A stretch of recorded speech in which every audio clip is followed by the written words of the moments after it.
챙길 날이 있으리라. 도 배우는 이들이여. 진정한 마음이란 몹시 어렵고 불법은 심오하지만 알고 나면 쉬운 일이다. 내가 종일 저들에게 입이 닳도록 말해주어도 공부하는 이들은 도대체 마음을 쓰지 않고 1000번, 10,000번 밟고 가면서도 도무지 깜깜하다. 아무 형체도 없으면서 밝고 또렷한 이것을 학인들은 믿지 못하고 명칭과 의미로만 이해하려 한다. 쉰이 넘도록 바깥으로만 송장을 짊어지고 다니는구나. 이렇게 짐을 지고 천하를 돌아다니는데 집신갑 챙길 날이 있으리라. 대덕들이여. 내가 밖에 법이 없다고 말하면 공부하는 이들은 알아듣지 못하고 안으로 아르마리를 내어 벽을 보고 앉아서 위 잇몸에 혀를 찰싹 붙이고 꼼짝 않고 담담히 앉아 있다. 그리고는 이것을 조사문중의 불법이라 여기는데 정말 잘못이다. 만약 움직이지 않는 청정한 경계를 옳다고 여긴다면 저 무명을 주인으로 잘못 아는 것이다. 옛사람이 이르기를 담담하고 캄캄한 깊은 구덩이가 참으로 두렵다라고 하였으니 이것을 두고 한 말이다. 저 움직이는 것을 옳다고 인정한다면 모든 초목들이 다 움직일 줄 아니 그것도 응당토라고 해야 할 것이다. 그러므로 움직이는 것은 바람풍대이고 움직이지 않는 것은 땅지대이니 움직이고 움직이지 않음이 모두 다 자성이 없다.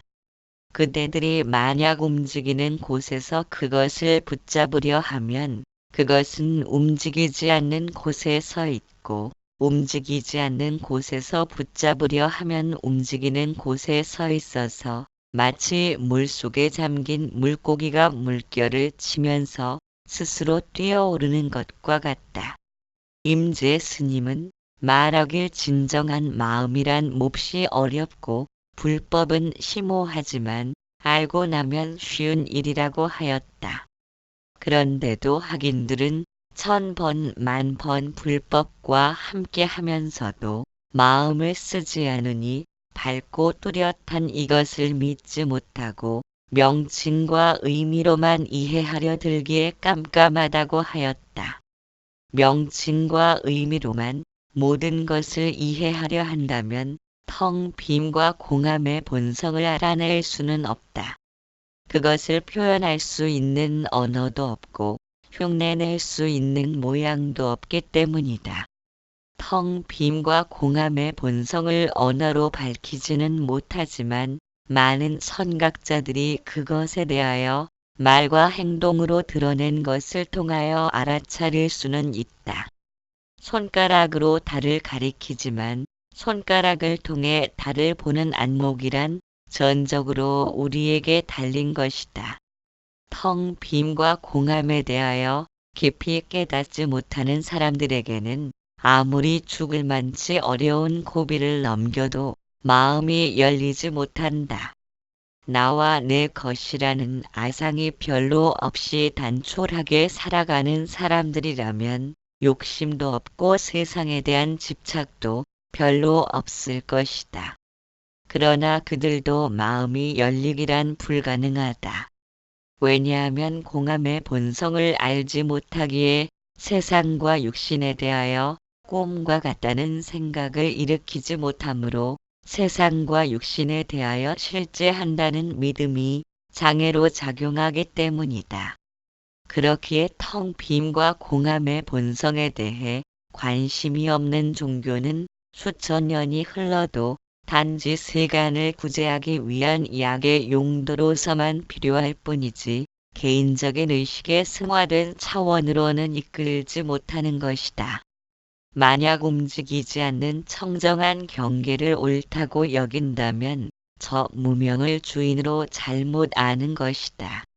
옛사람이 이르기를 담담하고 캄캄한 깊은 구덩이가 참으로 두렵다라고 하였으니 이것을 두고 한 말이라고 하였다. 옛 조사들은 움직임 없는 좌선으로 불법을 구하려 하는 것을 가리켜 무기공에 빠졌다고 하며 육조대사는 귀신굴에 빠졌다고 표현하였다. 반면에 움직이지 않는 것이 옳지 않으므로 움직이는 것을 옳다고 인정한다면 그 또한 맞는 것이 아니다. 마음과 육신이 고요하게 가라앉아야 산만함이 없을 것이다. 분주하고 산만한 마음과 육신으로는 안정되지 못할 것이니 집중할 수도 없다. 그러나 움직임 없는 고요한 마음이란 실제로 마음의 그림자에 불과할 뿐이다. 마음의 그림자를 본성의 마음이라고는 할 수 없듯이 붕붕 떠다니면서 이리저리 들뜬 마음처럼 마음의 그림자이기는 매 한 가지이다. 고요하다거나 산만하다거나 하는 등의 인식과 분별이 닿을 수 있는 것은 사물에 의한 그림자에 불과하다.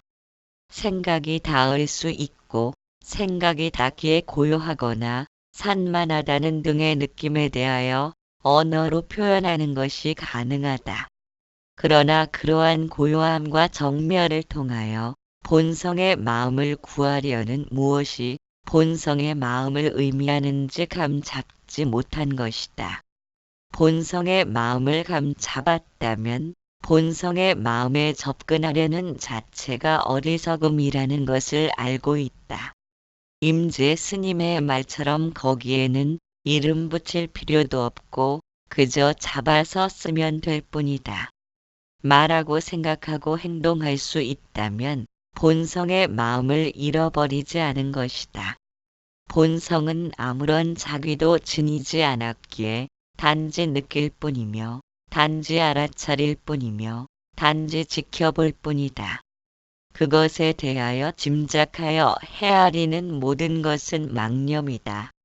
망념이 앞을 가렸기에 늘 함께 하면서도 아르마리를 내어서 그것을 알려고 하는 인식과 의도가 그것을 등지고 있다. 그것은 붙잡을 수도 없고 붙잡지 않을 수도 없다. 생각과 마음이 그로부터 비롯된 것이므로 비유를 들면 그것은 바다와 같고 마음이란 물고기와 같다. 마음을 통해 바다를 알아야겠다고 하는 것은 물고기가 바다를 보려는 것과 같다. 최소한 바다를 알려면 바다 아닌 곳에서 바다를 바라볼 수 있어야 한다. 물고기가 바다를 알려고 높이 뛰어오르며 촐싹거리는 것은 자신이 바다임을 거부하는 것과 다를 바 없다. 마찬가지로 우리가 본성을 알고자 헤아리는 것은 허공을 알려고 높이 뛰는 것과 같다.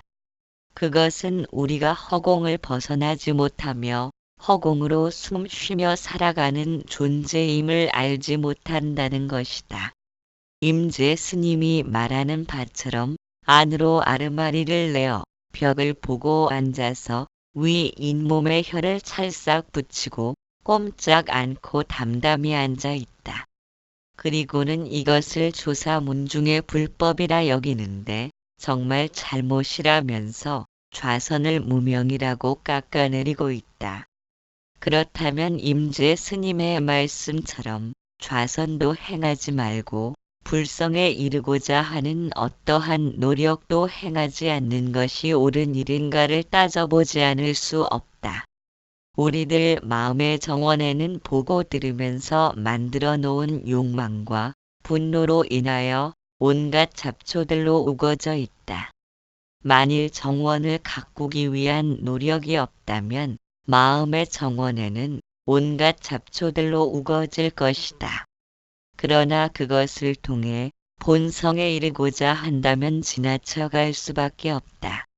그렇다고 해서 노력하지 않으면 닿을 수 없는 곳이 불성의 언덕이다. 무엇 때문인가? 붓다는 이러한 문제에 대한 원인을 말씀하고 있다. 만일 금을 이루기 위해 잡초를 녹여 재련을 한다면 두 가지를 이해해야 한다. 첫째는 잡철 속에 금이 있어야 녹여서 금을 만들 수 있을 것이다. 둘째는 잡철 속에 금이 들었더라도 녹이지 않으면 금을 이루지 못할 것이다. 이러한 두 가지를 충족시키지 못하면 금을 이루기란 불가능하다. 잡철을 녹여서 금이 생겨남을 본 사람은 어떤 잡철이든 녹이기만 하면 금이 생겨나는 것으로 착각할 수 있다. 임재 스님은 이것을 경계하고 있다.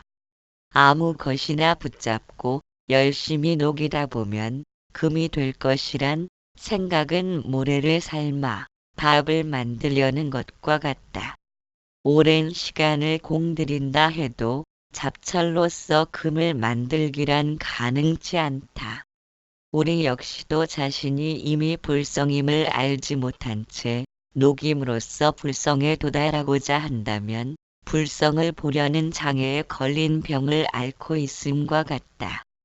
병에 걸린 줄도 모르고 그것을 법이라고 한다면 어느 것이 병이고 어느 것이 법인 줄 이해하지 못한 것이다.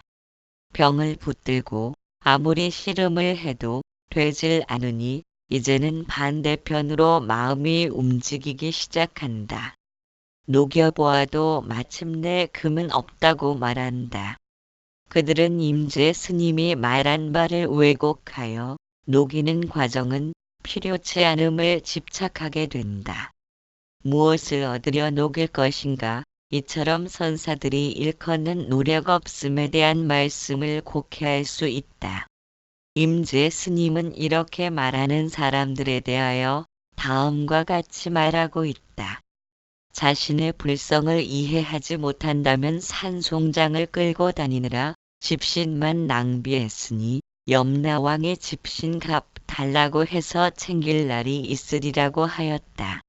임재 스님이 말씀하신 의미는 금이 든 광석을 발견하지 못하면 녹이려는 행위는 꿈속의 허망한 짓일 뿐이다. 따라서 우리의 노력은 금을 이루고자 함이 아니라 먼저 무엇이 금인가를 발견하고자 하는 것이어야 한다. 밥 될 장본을 알아야 그것으로서 밥이 만들어지듯 닦아서 이루는 성과를 얻을 것이다. 꿈에서 깨어나듯 허망함을 벗어던지는 것은 우리 모두에게 주어진 사명과 같다. 그러나 마음과 생각의 차이를 알지 못하면서 마음을 통해 불성을 이루고자 함은 오히려 꿈속에서 열심히 집을 짓기 위해 분주한 까닭에 자신이 꿈꾸고 있음을 눈치채지 못하게 된다. 그는 불성을 이룬다는 것의 의미를 이해하지 못한 것이다. 불성이란 이런 상태에서 저런 상태로 변하는 것이 아니며 여기에서 저기로 옮겨가는 것이 아니다.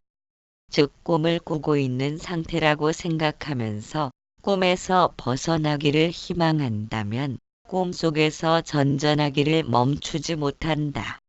온갖 곳을 돌아다니며 꿈속을 빠져나오려 해도 허망함을 벗어나기 위해 한 걸음 떼는 순간 그것이 허망함을 이루는 장본임을 발견해야 한다.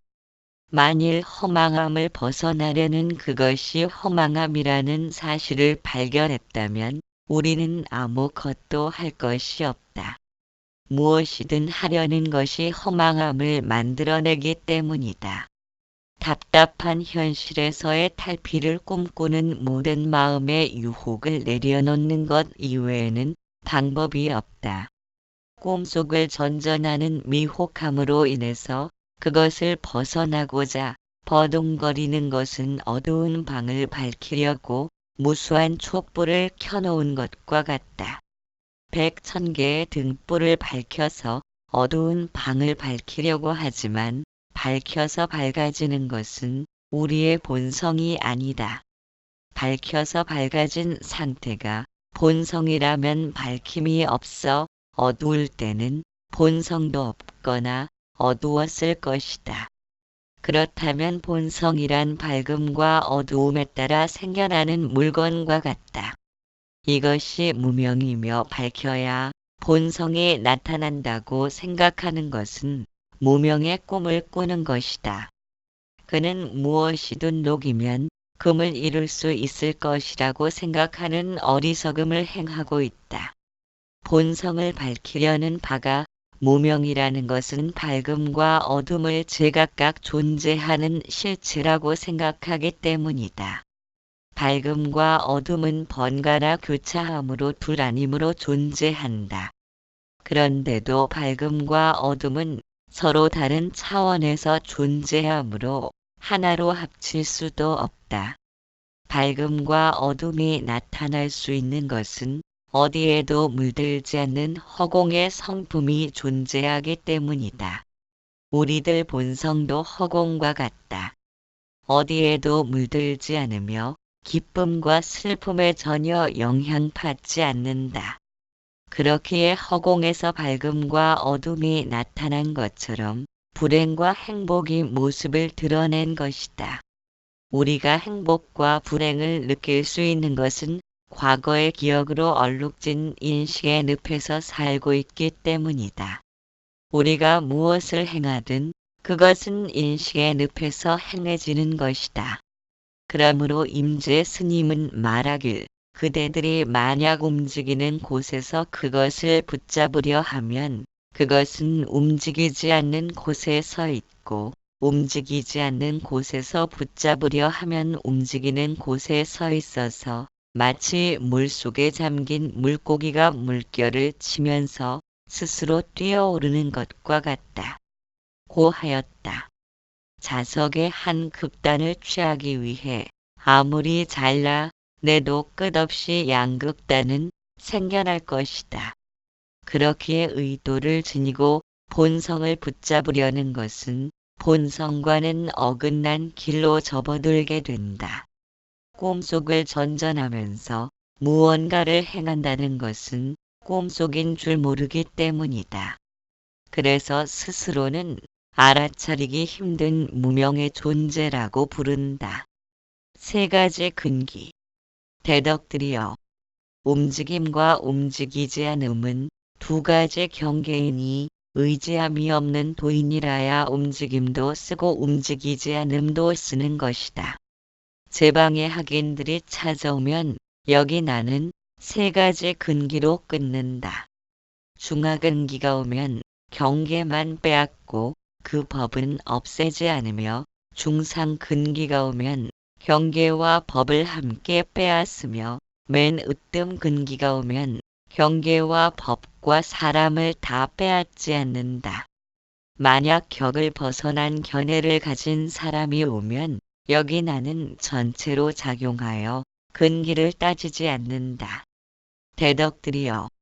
이 정도 되면 공부하는 이의 경계는 바람 통할 곳도 없으며 전광석화라도 따르지 못하고 지나쳐버린다. 그러므로 만약 눈동자를 두리번거렸다 하면 빗나가고 마음으로 헤아리려 하면 틀리며 생각을 움직였다 하면 어긋나니 아는 이라면 눈앞을 여의지 않는다. 움직이지 않음과 움직임은 두 가지 경계이니 무의도인이라야 비로소 움직임도 쓰고 움직이지 않음도 쓴다고 하였다. 신신명에는 지동귀지 직영미동 지동귀지 직영미동이라고 하였다. 즉 움직임을 그쳐 그침으로 돌아가면 그침이 다시 큰 움직임이 된다는 의미이다. 두 가지 상반되는 경계를 지녔기에 세상은 끝없이 움직이고 있다. 밝음과 어둠, 기쁨과 슬픔, 호흡의 내쉼과 들이쉼 등을 통해 움직이고 있다. 그러나 그와 같은 두 가지 경계를 따라 움직인다는 것은 움직이지 않음을 지나치고 있다는 말과 같다. 호흡을 내쉬고 들이마시지만 정지된 부분이 있기에 가능한 것이다. 밝음과 어둠이 교차하는 것도 물들지 않고 멈추어진 부분이 있으므로 가능한 것이다. 우리가 활동하고 움직임을 행할 수 있는 것은 정지된 멈춤을 거쳐가야 한다. 기어를 2단에서 3단으로 바꾸려면 중립을 지나치듯 바람도 여기에서 저기로 불어가려면 멈추어진 공간을 통과해야 한다. 이처럼 움직임만 있거나 정주됨만 있을 수는 없다. 두 가지가 함께 어울려야 비로소 세상이 존재할 수 있다. 그렇기에 움직임이 진리라거나 움직이지 않음이 진리라고 단정할 수는 없다. 진리란 두 가지를 모두 포용하기 때문이다. 둘 중 어느 하나가 빠지면 마치 한쪽 날개로 날려는 새와 같이 절뚝거릴 것이다. 그래서 불이법이란 새의 양날개와 같다. 반대편을 향하는 날개짓이 서로 균형을 이룰 때 하늘로 날아오르듯 중도를 이루는 것이다. 집착이란 중도를 무시하고 어느 한쪽으로 마음이 물든 것이다. 그렇기에 중도를 벗어나면 항상 문제가 나타나게 된다. 중도를 행한다는 것은 세상에 존재하는 어느 것 하나 소홀히 여기지 않음과 같다. 중요하면 모두가 중요하고 소홀하면 모두가 소홀한 것이다. 낮은 땅이 있으므로 높은 땅도 생겨날 수 있음을 알기에 그럴 것이다. 세상에 존재하는 모든 것은 그럴 만한 까닭이 있으므로 존재한다. 그렇기에 내게는 하찮게 생각되는 물건일지라도 다른 사람에게는 소중할 수 있다.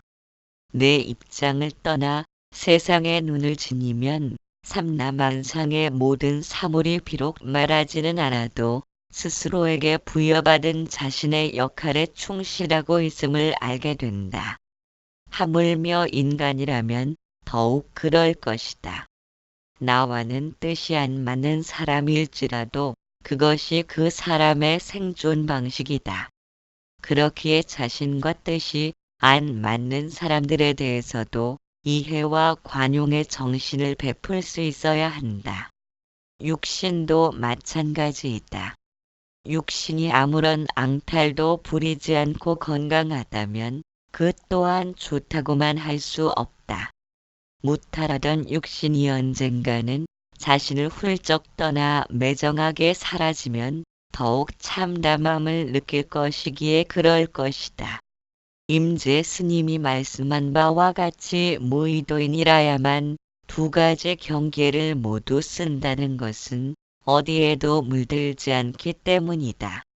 이것이 있음으로 해서 저것이 있고 저것이 있기에 이것이 있다는 것은 모든 서로 연결되어 있다는 의미일 것이다.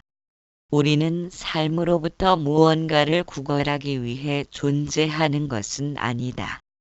만일 그렇다면 세상이 빈손으로 떠나도록 만들지는 않았을 것이다. 그러나 오고감이 본래 빈손이라면 지금 이 순간이 바로 우리가 살아가는 삶의 목표가 되어야 한다는 뜻이기도 하다. 지금 이 순간에도 우리의 모든 것을 지켜보는 성품이 우리의 존재 목적인지도 모른다. 모든 것을 지켜보는 성품이 있으므로 앉고 서고 걷고 말하며 움직이는 것을 스스로가 전부 알아차릴 수 있다. 지켜봄이 곧 알아차림이며 언제든 육신과 함께하며 그로 인해 마음도 자리 잡게 된 것이다.